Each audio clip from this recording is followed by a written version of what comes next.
आमचे नेते माजी केंद्रीय मंत्री रावसाहेब दानवेजी, आदरणीय मुख्य प्रवक्ते केशव उपाध्यायजी, विश्वास पाठक सर, या सर्वांचं मी मनापासून स्वागत करतो आणि आदरणीय दादांना विनंती करतो की त्यांनी या पत्रकार परिषदेला संबोधित करावं.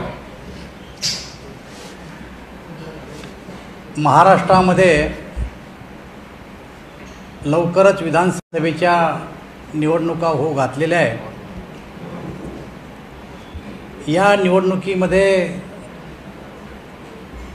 आपण यशस्वी व्हावं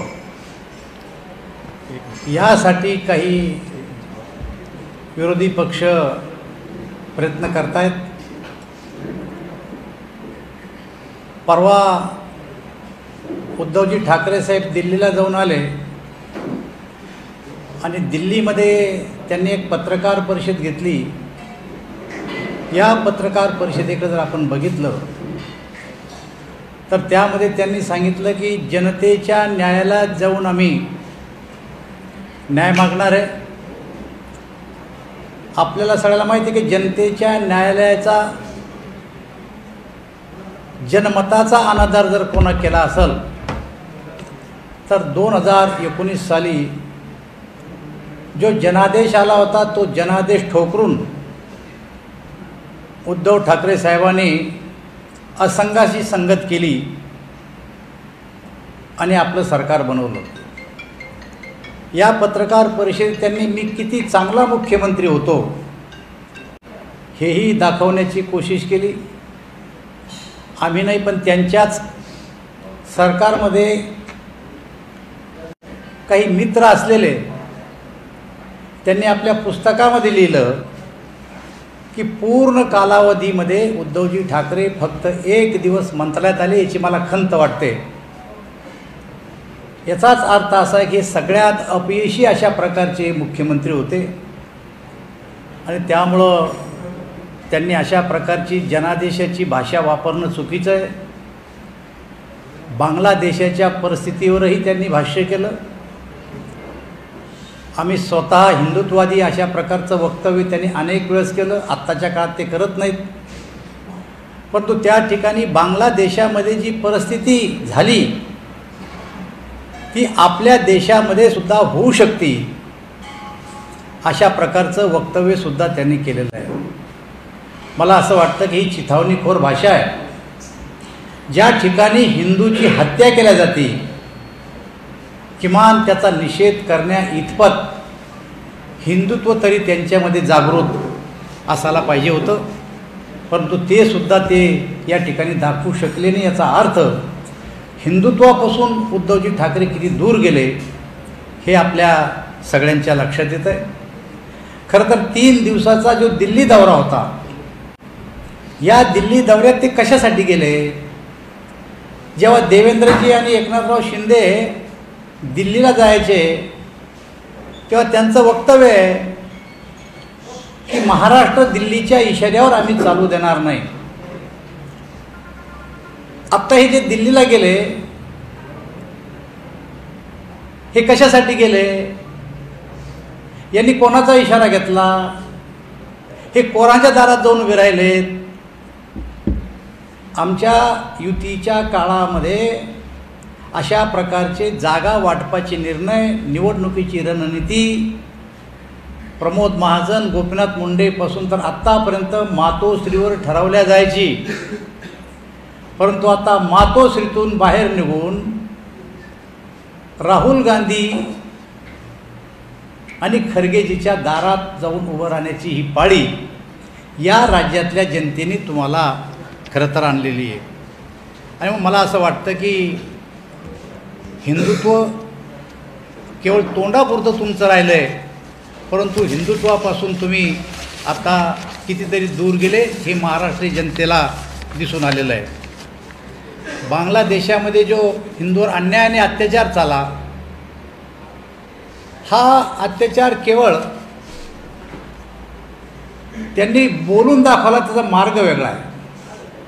त्यांनी त्याचा निषेध करायला पाहिजे होता. मी अगोदरच सांगितलं आपल्याला. पण एक गोष्ट आपण लक्षात घेतली पाहिजे की जनतेच्या हिताच्या, जनतेच्या उपयोगाच्या ज्या योजना महायुती सरकारने जाहीर केलेल्या आहेत त्या योजनाकडे जर आपण बघितलं तर 17 ऑगस्टला या योजनेचा पहिला हप्ता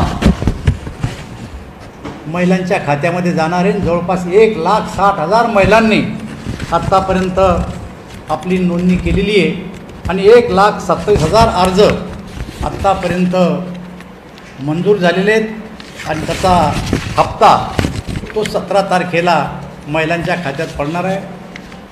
या योजनेला सुद्धा खीळ घालण्यासाठी वेगवेगळ्या मार्गाने त्यांनी प्रयत्न केलेला आहे, पण माननीय कोर्टाने हा निर्णय सरकारचा निर्णय आहे, हा निर्णय जनहिताचा निर्णय आहे आणि त्यामध्ये कुठल्याही प्रकारचा विरोध दाखवला नाही. मला असं वाटतं की विरोधी पक्षांनी जनहिताच्या जे काही निर्णय आहेत या निर्णयाच्यामध्ये अशी आडकाठी न आणता सरळ जनतेच्या दरबारात जाऊन मतं मागावीत आणि आम्हाला खात्री आहे की जेव्हा जनतेच्या दरबारात जातील तेव्हा यांचं असलेलं हिंदुत्व, यांच्या असलेल्या जनतेच्या योजनेला विरोध आणि यांनी 2019ला जनादेशाचा केलेला अनादर पाहून जनता यांना नाकारल्याशिवाय राहणार नाही असं आमचं मत आहे. सर, दिल्लीत उद्धव ठाकरे गेले त्यावेळी अशी देखील एक चर्चा झालेली आहे की महाविकास आघाडीचा मुख्यमंत्री पदाचा चेहरा उद्धव ठाकरे असू शकतात असं देखील असू शकतात नाही, त्यांनी तसं इनडायरेक्टली इंडिकेटच केलेलं आहे आणि राष्ट्रवादी काँग्रेसला त्यांनी संकेत दिले या दौऱ्यातून की मी किती चांगला मुख्यमंत्री होतो. त्यांनी त्यांची भावना अप्रत्यक्षरित्या उघडच केलेली आहे.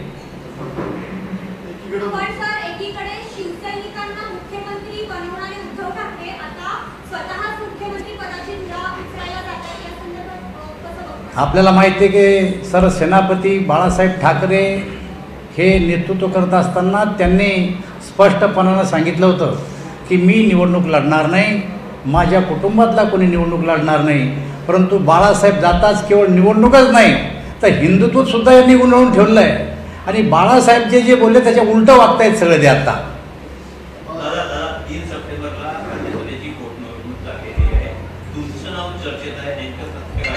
मी पूर्णपणानं स्पष्टपणानं सांगितलेलं आहे, माझं नाव चर्चेतही नाही, मी राज्यसभा मागणार नाही, मी विधान परिषदही मागणार नाही, मी विधानसभेची निवडणूकही लढणार नाही. मी पक्षाचा एक शूर सैनिक आहे. मला पक्षानं जर म्हणलं की एखाद्या ग्रामपंचायतचे सरपंच व्हा आणि पक्षानं जर आदेश दिला तर मी सरपंच बी व्हायला तयार आहे.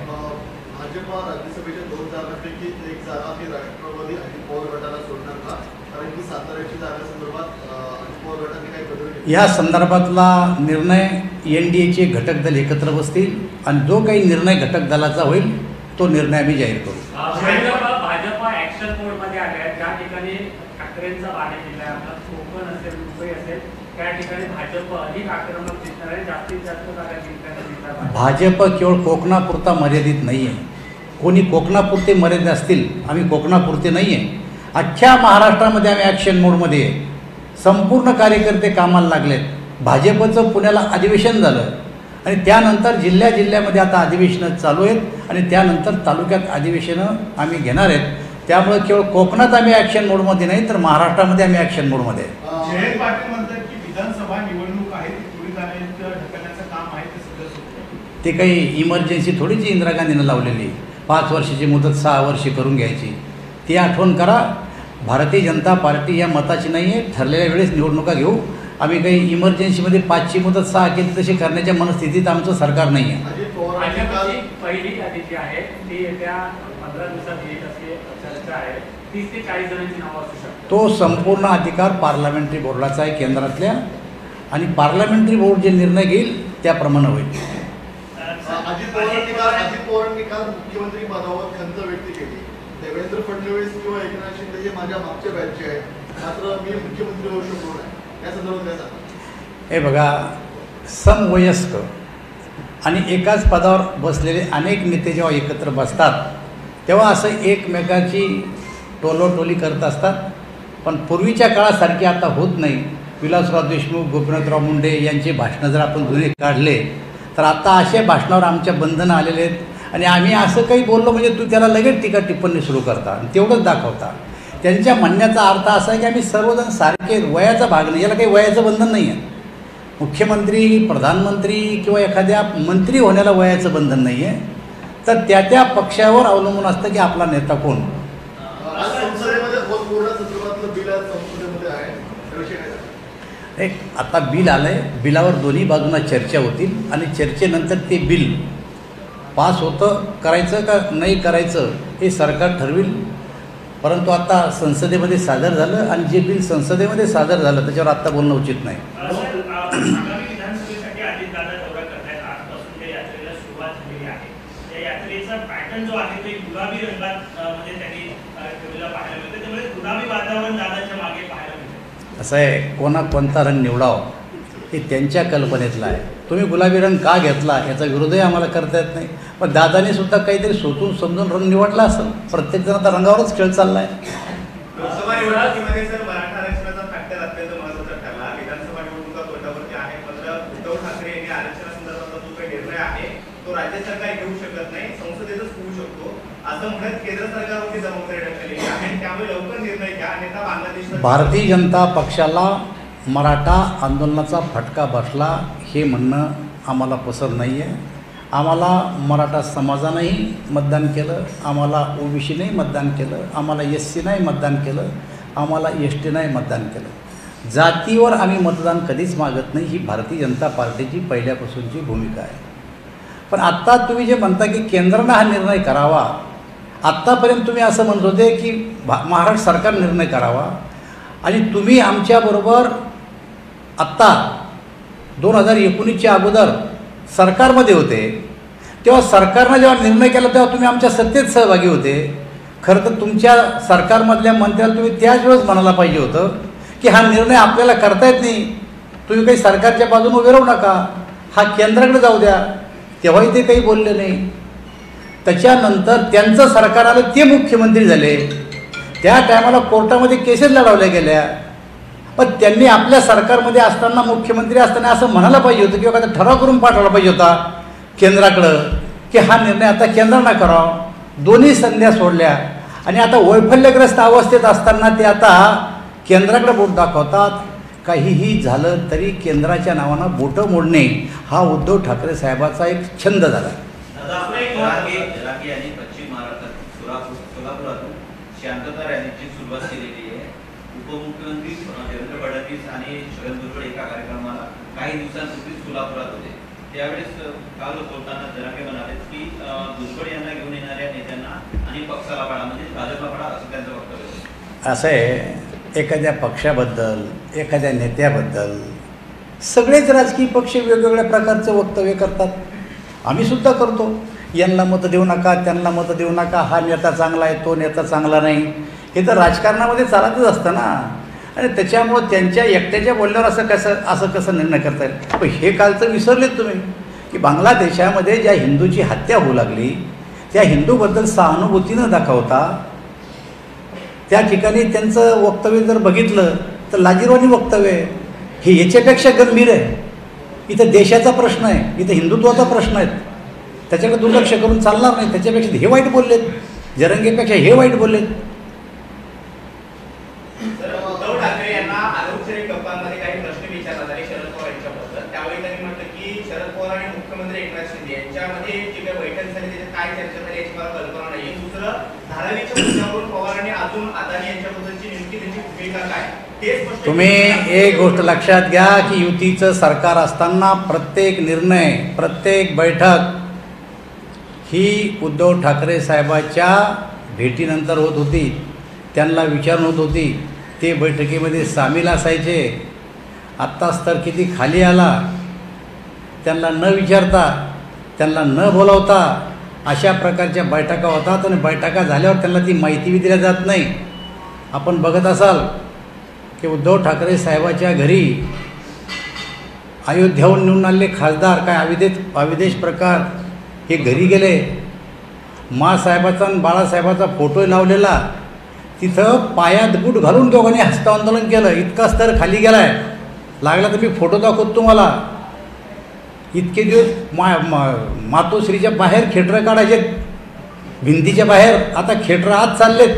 तरी यायला सहन उरायलंय. याचा विचार करा तुम्ही.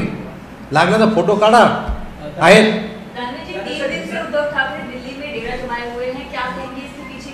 मैंने तो बोल दिया कि 3 दिन में किसके पास गए, क्या कारण से गए.